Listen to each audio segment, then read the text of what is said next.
Владимир Путин провел совещание по экономической ситуации в России, сложившейся из-за коронавируса. Самой большой проблемой, с которой столкнулись компании и в нашей стране, и за рубежом, президент назвал сокращение спроса.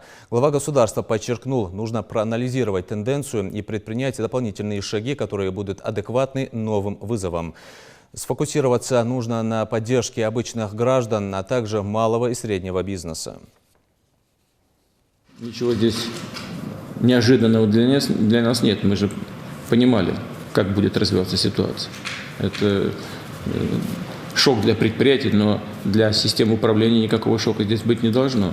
Мы знали с вами, что будет происходить, и даже понимали сроки, в которые мы столкнемся с этими трудностями. Целый ряд решений по поддержке экономики, бизнеса, малого и среднего предпринимательства уже объявлен и реализуется. Но ситуация такова, что необходимы новые, дополнительные шаги, адекватные уровню новых вызовов.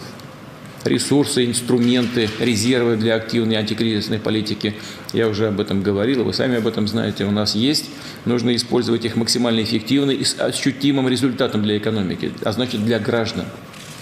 На прошлой неделе было дано поручение правительству подготовить программу поддержки бизнеса, сделав особый упор на сохранение занятости и доходов людей.